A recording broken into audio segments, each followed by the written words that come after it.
हर pattern एक कहानी सुनाता है, हर नंबर कुछ नया बताता है। जो समझ गया सीक्वेंस का राज, वही फ्यूचर का अगला स्टेप पहले ही जान जाता है। हेलो बच्चों, स्वागत है आप सभी का मेरे चैनल मैथ्स की पढ़ाई पर। मैं हूँ सौर्य और आज हम शुरू करने जा रहे हैं क्लास 9th का chapter 8 predicting what comes next, exploring sequences and progression. तो ये एक हमारी इंट्रोडक्शन वीडियो रहने वाली है। इसमें हम पढ़ेंगे हम किस किस चीज़ों का यूज़ होगा, एक्सरसाइज में हमारे कौन कौन से फॉर्मूले यूज़ आएंगे। तो पहला है हमारा एक्सप्लिसिट रूल, सेकंड है हमारा रिकर्सिव रूल, थर्ड है हमारा अर्थमेटिक प्रोग्रेशन जिसको हम एपी बोलते हैं, एंड फोर्थ जियोमेट्रिक प्रोग्रेशन जिसको हम जीपी बोलते हैं। ठीक है, तो हम सबसे पहले पढ़ेंगे एक्सप्लिसिट रूल। एक्सप्लिसिट रूल क्या होता है? मान लीजिए कि हमारा सीक्वेंस है 1 3 5 7। ठीक है, तो ये हमारी एक्सप्लिसिट रूल है। इसमें हम देखेंगे कि हमारे कितने कितने का डिफरेंस है, या तो चीज़ों में, या तो सीक्वेंस में हमारा ऐड होगा या तो हमारा सब्ट्रैक्ट होगा। क्या ऐड होगा? देखिए 1+2 यानी कि 1 में हमारा +2 हुआ है तभी हमारा 3 आया है। देन 3 में हमारा +2 हुआ है तभी हमारा 5 आया। यानी कि हर नंबर को एक स्पेसिफिक नंबर से ऐड किया जा रहा है, उसको हम सीक्वेंस बोलते हैं। और ये जो हमारी फर्स्ट टर्म होती है इसको हम ए बोलते हैं और इसको हम T1 भी बोलते हैं। तो T1 भी हमारी 1 है और ए भी हमारी 1 है। यानी फर्स्ट टर्म है, ये सेकंड टर्म, ये थर्ड टर्म, ये fourth term and so on. ठीक है, इसका हमारा एक बेसिक सा फॉर्मूला होता है Tn is equal to A plus में n-1 इंटू डी। ठीक है, ए की वैल्यू मैंने क्या बताई थी? 1। जो हमारी फर्स्ट टर्म होती है वही हमारी ए होती है, plus n-1 and D. D क्या होता है? जो स्पेसिफिक नंबर या तो ऐड हो रहा है बार बार या सब्ट्रैक्ट हो रहा है वो हमारी डी होती है।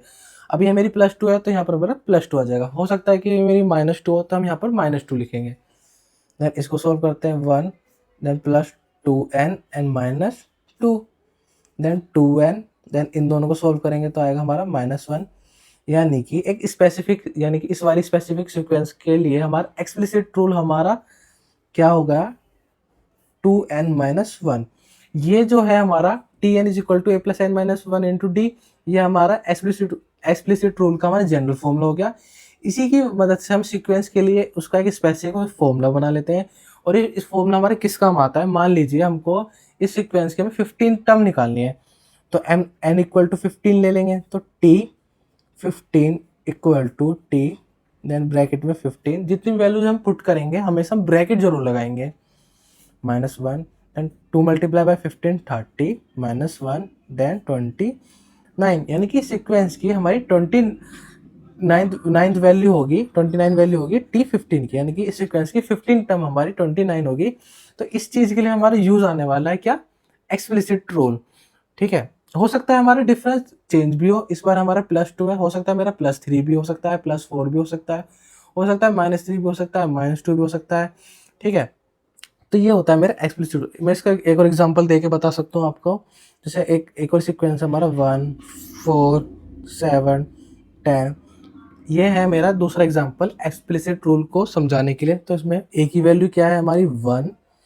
देन डी की वैल्यू क्या होगी हमारी? T2 minus T1। जैसे T2 माइनस T1, T2 की वैल्यू 4 माइनस T1 की वैल्यू 1। तो इसमें हमारा डिफरेंस आया है हमारा 3। ठीक है, फिर से हम जनरल फॉर्मूला लिखेंगे एक्सप्लिसिट रूल का, Tn equal to A plus में n-1 इंटू डी। ठीक है, देन ए की वैल्यू हमारे पास है 1 प्लस n-1 एंड डी की वैल्यू इस बार आई है हमारी 3 इक्वल टू देन 1 प्लस 3n-3 देन 3n, इनको सॉल्व करेंगे तो -2। यानी कि जो हमारी सेकंड सीक्वेंस है उसका एक्सप्लिसिट फॉर्मूला क्या होगा ये। अब इससे भी हम कोई भी वैल्यू निकाल सकते हैं। मान लीजिए हमें T10 निकालना है तो यानी कि टर्म 10, यानी कि इस सीक्वेंस की 10th टर्म हमारी क्या होगी जब हम 10 की वैल्यू पुट करके निकाल लेंगे आराम से। ठीक है, तो ये हो गया मेरा एक्सप्लिसिट रूल। सेकेंड हम पढ़ेंगे रिकर्सिव रूल। रिकर्सिव रूल, तो रिकर्सिव रूल क्या होता है कि हमारी टर्म 1 से ही टर्म 2 बनाई जाती है एंड टर्म 2 से हमारी टर्म 3 बनाई जा सकती है। फिलहाल के लिए मैं अभी एक सीरीज लिख लेता हूँ, एक सीक्वेंस लिख देता हूँ, 2 5 8 11 14। तो ये एक हमारी एक सीक्वेंस मैंने लिख ली है, जिसमें मैंने बताया था ये हमारी फर्स्ट टर्म ए होती है जिसको हम T1 भी बोलते हैं। तो T1 की वैल्यू 2 एंड D की वैल्यू 5 माइनस 2 मीन्स 3। ठीक है, तो रिकर्सिव रूल का बेसिक फॉर्मूला होता है हमारा general formula Tn is equal to T N minus one plus D. ठीक है, then Tn is equal to T N minus one plus then D क्या है हमारा 3। तो इस सीक्वेंस के लिए हमारा रिकर्सिव रूल होगा ये, अगर मेरा डी की वैल्यू 4 है तो यहाँ पर हम 4 लिखेंगे, 5 होगी तो 5 हो गए। तो ये हमारा इसका जनरल फॉर्मूला बन जाएगा रिकर्सिव रूल के लिए। अब मान लीजिए T1 की वैल्यू है हमारे पास, हमको निकालना है T2 फाइंड करना है। ठीक है, तो T2 हम फाइंड करेंगे तो जहाँ पर n है हम वहाँ पर 2 पुट कर देंगे, then 2 minus one plus three equal to then 2 minus one T1 plus 3। अब T1 की हमारे वैल्यू हमारे पास ऑलरेडी है जो कि है 2 देन प्लस 3, यानी कि T2 की वैल्यू आ गई हमारी 5, जो कि हमारी किसकी हेल्प से आई, T1 की हेल्प से आई T2 की वैल्यू।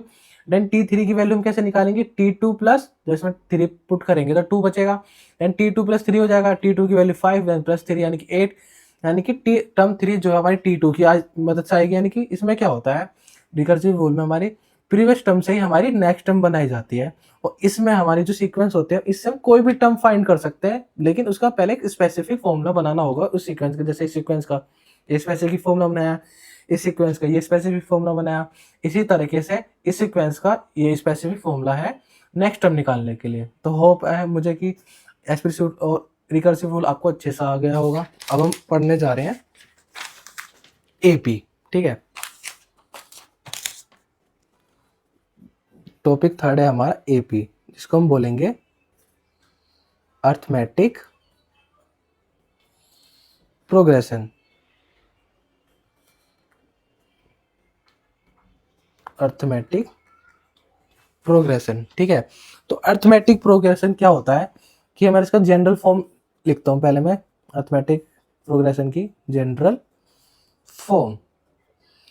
तो A comma A plus D comma A plus two D, इसी तरीके से हमारी आगे की वैल्यू निकालनी, A plus D A plus two D A plus three D, इस तरीके से हमारी सारी वैल्यू रहने वाली है। फॉर एग्जाम्पल मेरी ए की वैल्यू है मेरी 1 और डी की वैल्यू मैं मान लेता हूँ 4 मान लेता हूँ। ठीक है, तो हमारी इसकी एपी क्या बनेगी, तो 1 देन 1 में भी ऐड कर देंगे 4, तो क्या आएगा मेरा 5।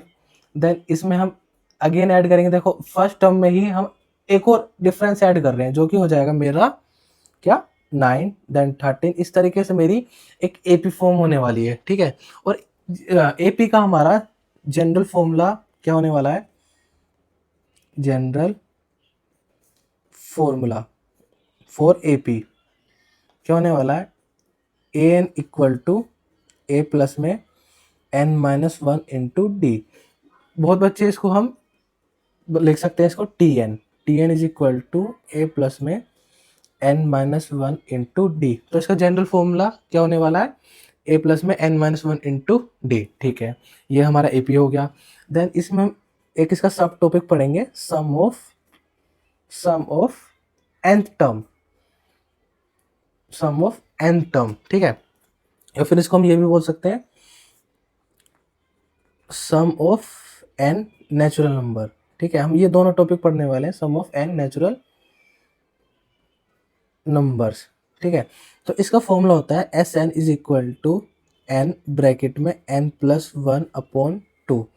ठीक है, तो इसको हम एक एग्जांपल के साथ पढ़ने वाले हैं। मान लीजिए हमारे नेचुरल नंबर है 1 2 3 4 5 6 7 8 9 10। तो अभी फिलहाल मैं 10 तक लिख लेता हूँ। ठीक है, तो S N equal to then यहाँ पर देखेंगे एन की वैल्यू क्या होगी, यानी कि नंबर ऑफ टर्म्स, यानी कि 1 2 3 4 5, ये हमारे नंबर ऑफ टर्म्स है जो कि कितने 10।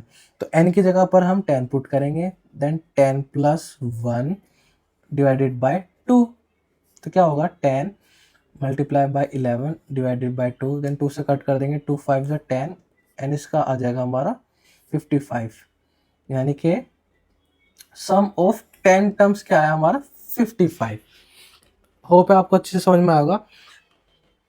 एक और मैं सम का फॉर्मूला आपको बताने जा रहा हूँ जो कि बहुत इंपॉर्टेंट है, वो यूज होने वाला है। S N is equal to N upon two then bracket में a प्लस एल।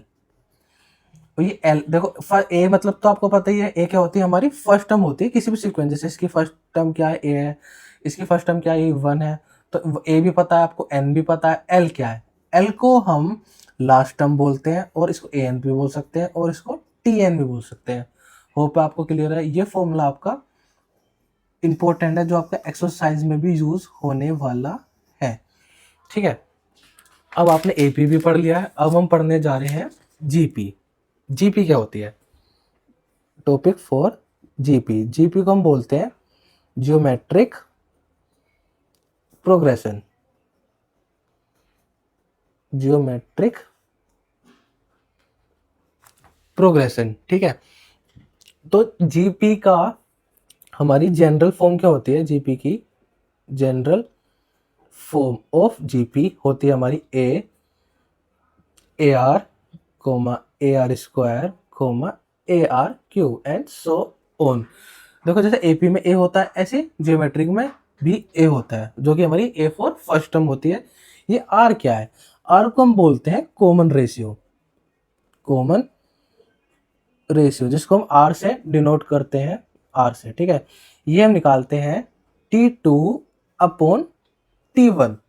अब देखो T2 अपन T1 करके निकालते हैं। फॉर एग्जांपल मैं मान लेता हूँ कि एक हमारी जीपी है कि 2 4 8 16। अब देखो जीपी हमने कैसे बनाई है, 2 में मैंने मल्टीप्लाई करी है 2 की 4, देन 4 में मल्टीप्लाई करी है 2 की 8 में मल्टीप्लाई करी है 2 की देन 16। इस तरीके से हमारी जीपी रहने वाली है, जिसमें मल्टीप्लाई करते हैं या फिर डिवाइड करते हैं, ठीक है। तो T2 की वैल्यू हमारे पास है 4 अपॉन T1 की वैल्यू हमारे पास है 2, देन 2 2 ज़ा 4। इसको हम वेरीफाई भी कर सकते हैं, जैसे हम T3 अपॉन T2 करके भी निकाल सकते हैं इसको। जैसे T3 की वैल्यू है 8 एंड T2 की वैल्यू हमारे पास 4, देन 4 2 ज़ा 8। देख रहे हैं दोनों में ही हमारा 2 आ रहा है, क्योंकि ये हमारा कॉमन रेशियो है, ठीक है। होप आपको क्लियर होगा अच्छे से कि जीपी हमारी क्या होती है, किस तरह की इसकी जनरल फॉर्म रहने वाली है, इसका कॉमन रेशियो क्या होने वाला है। अब हम इसकी बात करते हैं जनरल फॉर्मूले की। जनरल फॉर्मूला ऑफ जीपी, और या तो फिर जनरल फॉर्मूला भी लिख सकते हैं और हम ये भी लिख सकते हैं